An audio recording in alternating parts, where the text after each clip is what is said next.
and welcome to Studio Notes with me, Sasha DeWitt. This is my year-end review.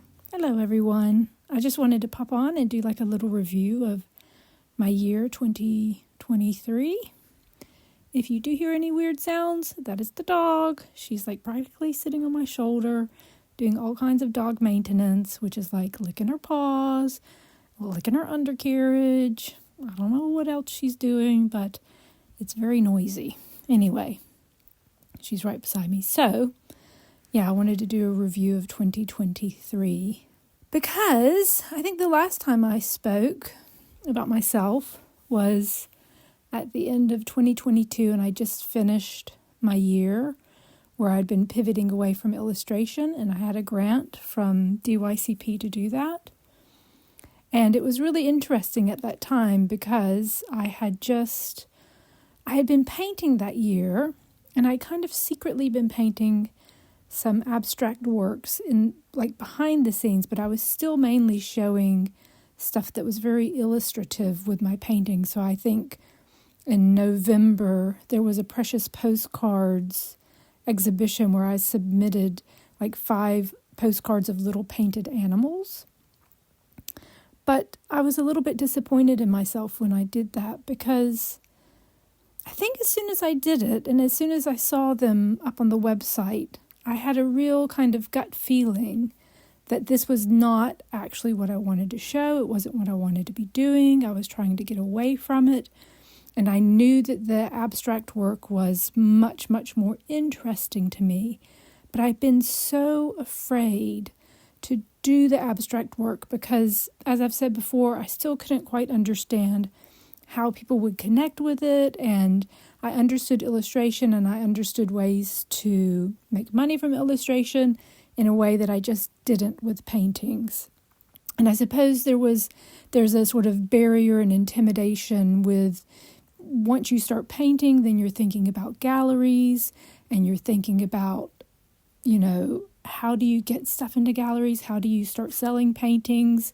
They sell at a much higher price point. There were a lot of barriers in my mind to what I needed my next steps to be. But like I said, when I put that work in for Precious Postcards, I did feel really kind of disappointed in myself. I loved the work and I loved the animals, but I knew in my heart it wasn't what I wanted to be showing. So in January, I really took a leap and I thought, you know what? Every time I paint something that has a face or looks like a character, I'm just going to keep going and I'm going to absolutely go over it so that I can't see any faces or can't see any characters. Because also that is a thing when I paint, or back then when I was painting, it was just so easy. Like I saw characters and faces everywhere and in everything. And I like that in some ways because it makes me laugh, but it was not what I wanted to do. So I thought, okay, when I'm painting, my main goal when I started was I'm just going to paint over anything that looks like a face or a character, and I'm going to just keep going. And that sort of turned into these very abstracted pieces where I think I was experimenting with scribbling, and I started using oil paints, and how they paint for me is really luscious and beautiful, and I was really enjoying that. But I was still a little bit lost because I had never painted abstractly before, and so I guess I kept thinking, what is my starting point? What are my goals? I don't quite understand what I'm doing with all of this. It was a very confusing, exciting but confusing time. And I watched a video by a painter named Jenny Nelson, who is an abstract painter in America. And in it, she spoke very briefly about how she started her abstract paintings using like still life. That's sort of how she got into abstract paintings. But it was like the negative space in still life. So simple, maybe like a sentence or two about that she spoke of in this video, and I'll link it in the show notes. Absolutely blew my mind. Like suddenly I had a starting point for working abstractly. And even though that is not at all how I went forward working in abstracts, it gave me something that I understood what that connection was between how you could begin and how you could take it from a beginning that seemed quite solid. So hers was looking at still life. And for me, mine at that time became sort of this thought around abstract landscapes and what could that be. And I was at that time so going from like really abstract works where there was no horizon, no anything, lots of scribbles, mark making, into this idea of, okay, well, I can start with abstract landscapes, and that gives me something that I understood and I could kind of hold on to as I was painting. And so that was like January up until the end of March. And then at the end of March, I also discovered cold wax as a medium. So I had seen a painting about 2, 3, 4, maybe 4 years ago or so. And this was only online. I'd seen a painting online by Rebecca Kroll, and she uses cold wax and oils. And there was something about that painting that really spoke to me, and I never forgot it. And over all those years, every now and then, that painting would sort of pop up in my mind. And it was something about the cold wax medium specifically that I liked. So I'd seen the painting and I'd seen some close-ups of the surface, the texture of the surface. And so I thought, you know what? If I've been thinking about this for like 3 or 4 years now, I need to explore what cold wax is, because maybe it's that missing ingredient. So when I was working with oils, I was really loving them, but they were still not doing what I wanted with the surface, which was kind of to layer things up and to be able to then scrape back in. So I started using cold wax on like March 31st, April 1st. And I almost immediately fell in love. I absolutely fell in love. I didn't really understand how to use it or what I was doing. And it was completely, I just went in on my own. I didn't read anything or study anything about how to use it. I wanted to come in just off my own back to see how I would use it before I started doing any kind of studying or learning about how to use it. Because I wanted to know what was like intrinsic to me with how I might want to use cold wax. So I started using cold wax, absolutely loved it. I thought, this is it. This is the medium for me. It doesn't have to be the only medium, but I could feel a real strong pull with how it works and how my brain works. There's a lot of happenstance. There are a lot of surprises. There's control, but there's also like a spontaneity about how I use it. And I find that endlessly fascinating. So for the first time, I found a medium that works with how my mind works and works with what I enjoy doing, how I enjoy painting. So I started off on my own, and then I decided, yes, I did want some knowledge around skills and techniques. And so I joined the Cold Wax Academy, and that's run by Rebecca Kroll and Jerry, I'm going to mess up his last name, McLaughlin. I'll look it up anyway. So it's run by Rebecca and Jerry, and they're both real experts in the cold wax field. I mean, I regard Rebecca as like the leader in the whole field. Knowledge-wise, she's been doing this for decades, like 10, 20 years at least, I think. So for me, she's like the top. So it was really interesting. I started to watch, they have a lot of videos on skills around techniques around how to use cold wax. And I watched all of that and started to apply it. Learning those skills, learning those techniques was really important to me. And then what was also important was once I had learned them, to not watch anything so that I could move away from what they were doing and find my own way within working with cold wax. And then that's what I did. So I think I spent all of April studying their videos on how the techniques around cold wax. I had an open studios in May. It was the first time I'd ever shown anything with cold wax. This stuff was very landscape-based. So there was a horizon, there was sky, there was land.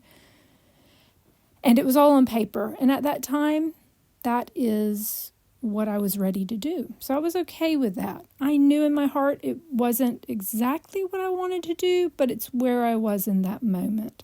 I knew that I wanted to take it even further, that I wanted to go much more abstract, that I wanted to kind of go away from any horizon, any like sky and land, and do more sort of all over, maybe looking at color fields, looking at, I didn't know what was coming next, but I knew I wanted to move even one step further beyond this idea of traditional landscape with a sky and land.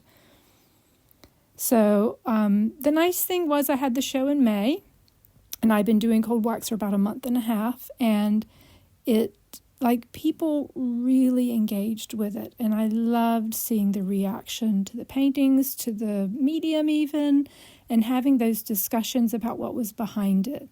And for me, I'd been focusing on what was at the heart of my practice because I wanted everything else to grow out of that. And so for the first time, I had an open studios where it was really, really easy for me to talk about my work, really easy for me to engage with people. I enjoyed telling them about what I was doing and the journey that I was on. And I sold lots of pieces at that show as well, and that was really nice to make those connections and to know that these pieces were going off with people who were going to hang them in their home and be really proud to have them, and also have, they had something of the story behind how they were made and the journey that I thought that they could connect with. And it was really interesting seeing people connect with these more abstract works. So May happened, open studios, and then after that I decided, all right, I'm going to have to take that next step. I need to go one step braver. I need to lose that horizon because this is the direction that I know I want to go in. I don't, that these are based off of landscapes, but they are not going to look like landscapes. And and not even just be based off landscapes. I mean, they're based off a lot of textures. They're based off a lot of rocks, basically, walls. So it actually was able to broaden out my sort of inspiration for what these paintings could become. And I was looking at surfaces and looking at layers and looking at digging beneath the surface. So that was basically, June, July. I just was in the studio as much as I could possibly be, just really focusing in on exploring and experimenting and playing with what I was doing. I had intentions that I used to guide me along the way. I had both some core intentions that are about who I am as an artist, and then I had some very specific sort of focused intentions that I used for each artwork that I was approaching. So when I approach a painting, I think about what is it that I would like to learn from this painting?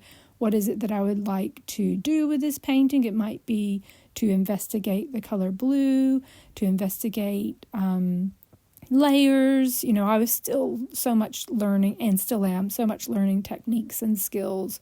So a lot of what I've been painting has been around that, but also looking at, something much deeper. What is it that I'm doing and why am I doing it? So I was in my studio just painting as much as possible. August, I think I made it in, but, I also traveled. August is school's out. I've got a teenager, so we went to the States, saw my family, then came back in September, just again, head down in the studio, painting as much as possible, all the way up until I had another open studios in November, and that was the first time I was showing this new work, which was based off of landscapes but doesn't have any sort of landscape in it. And not even really based off of landscapes anymore, because it's based off of, there's such a variety, whether it's textures on walls, like I said, or rocks. But I suppose one of the themes that runs through it is this idea of, it's about kind of age, it's about decay, it's about what's underneath the surface. I had a few different sort of series that I've started that I'm probably going to work in 2024 into making into like maybe bigger body of works. So one of them was like I was exploring desire paths. So desire paths are the paths that we make in like cities and urban spaces and in lots of other places as well. But it's where, the city planners have put out all the pavements, but people say, actually I see a much faster, easier way to do this. And they cut across the grass.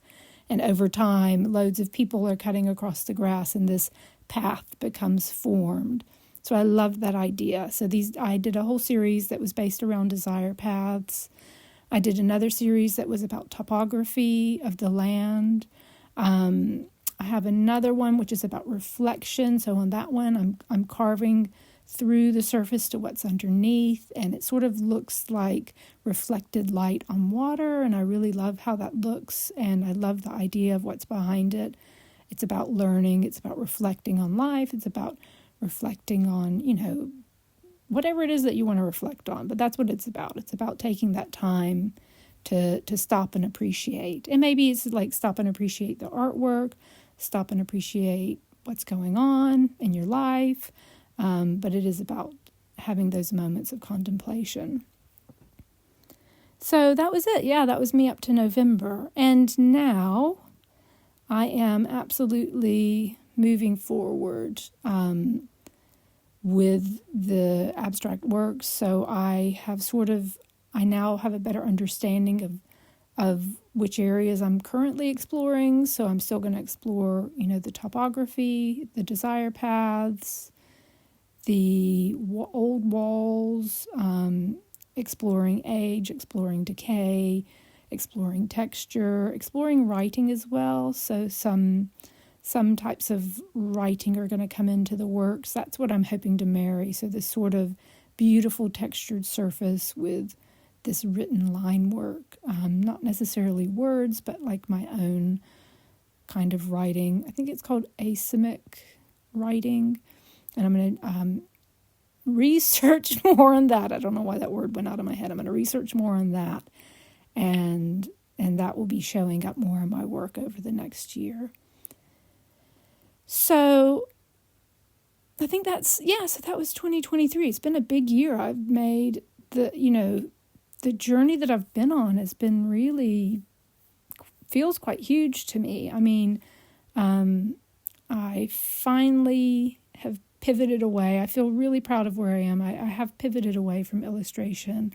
And as much as I love illustration as a person, but I didn't enjoy it as a it didn't suit my mind. So I'm really happy that I've moved beyond that.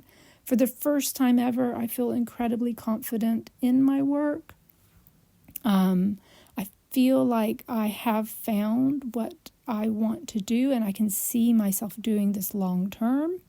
I'm now sort of, over the next year, going to be consolidating my voice within this area that I found.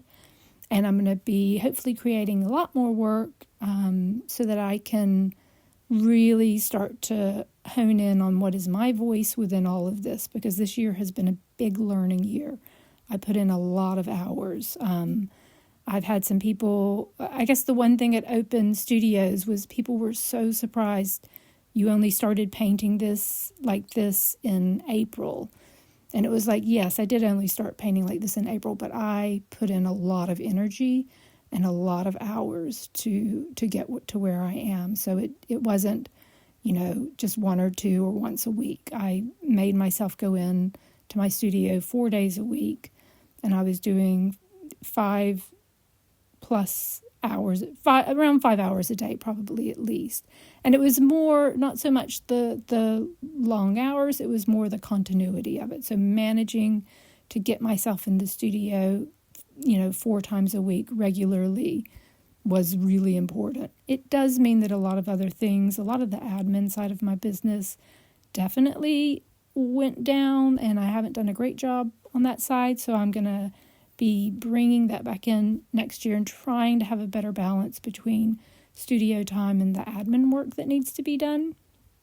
But I'll get there. So I just wanted to share what my journey this year had been like, because it had been such a big journey. I did start a program called the Artistic Journey Program that I want to talk about a little bit here, because I want to talk about why I started it. That journey that I've been on over the past 2 years, going from illustration into painting into where I am now. For me, everything that I've done has been to find out what is at the heart of my artistic practice and what is at the heart of me and who I am as an artist and what I want to do and what I want to say and what I want to explore.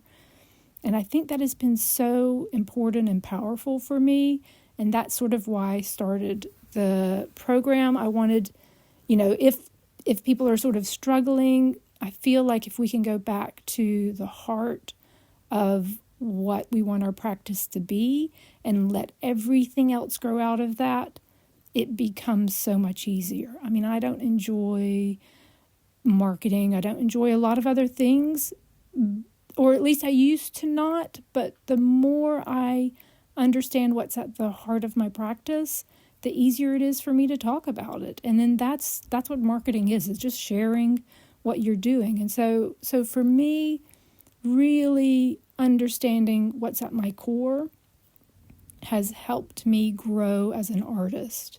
And I think, that's what I want the program to help other people do, is to find out what's at the core and to really gain confidence in that and gain confidence in yourself and to let everything else grow out of there. I set it up as like a mentoring and a coaching hybrid, because I have personally gained so much from having both of those over the past 2 years. I've been mentored. Mentoring and coaching are the one area I consistently put money out for so that I can gain that knowledge from other people. I still get regular coaching because I have so many ideas. Coaching helps me to focus them and to take steps forward and not be quite so scattered and not jump all over the place. And then mentoring helps me gain knowledge. It helps me sort of bounce ideas off of other people. And it helps, it also helps me take those steps forward because I'm gaining knowledge. So I set up the program that way so that you would have both mentoring and coaching, because I think they work really well together.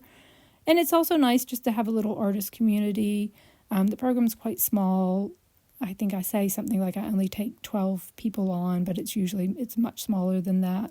I don't have like a huge following or a list or anything like that. And this is just a genuine way for me to connect with other artists and have other artists connect with each other. I see it as like a part of my art practice because I like making connections and I enjoy teaching and I enjoy mentoring and coaching. Like those are things that I really get a lot of joy out of. But I'm not looking to be someone who has a huge membership where it's almost like a full-time job for me, because the painting is the full-time, that is my focus, is me as an artist, and everything else should be growing out of that. But I did want to share about my journey and about why I started the program and what I hope to get out of it and what I would hope other people would get out of it. I would hope that if you did do the program that you come away just knowing a little bit more about who you are as an artist and what your focus and what your core as an artist is and how you can move forward and how you can grow from that place. I guess one other thing I wanted to talk about is the podcast and like these ideas of success, because this is something we talk about in the program. It's like success, what is successful? And this year I had been hoping to do 6 interviews because I absolutely love interviewing other artists. I love talking to them about their journeys. I mean, it is so valuable, not just to me, but people, whenever I put out an episode, people talk to me about how valuable it is to them as well.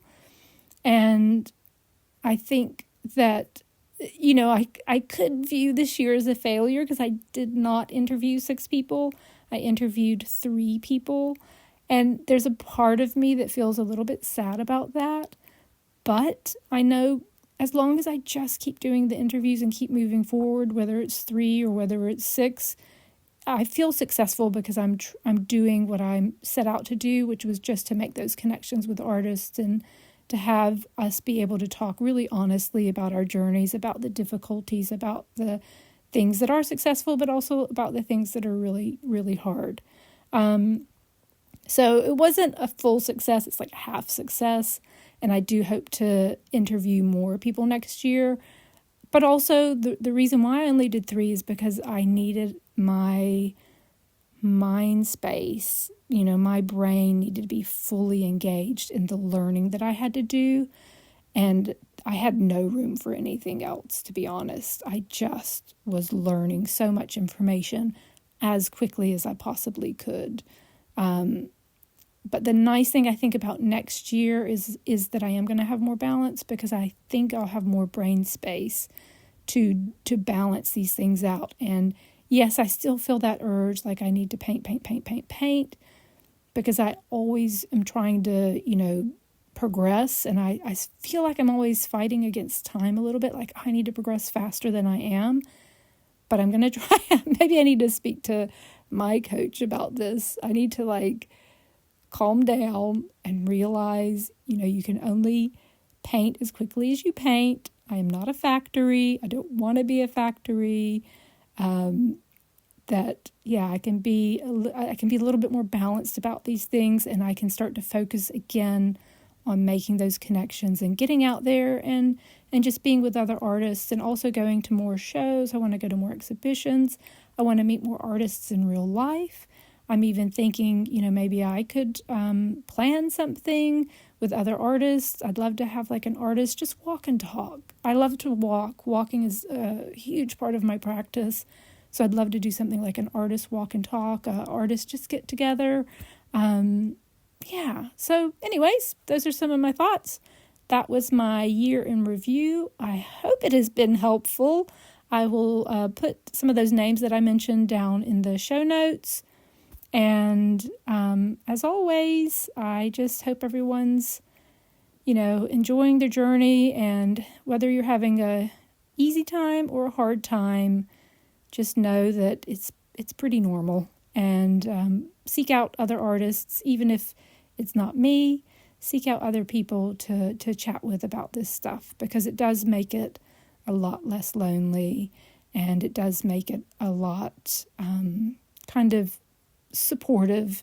I'm not going to say easier, because I don't know that it makes it easier, but it is nicer to have some kind of support in place. So definitely seek out those artist buddies so that you can chat real talk about what it's like to run a creative business.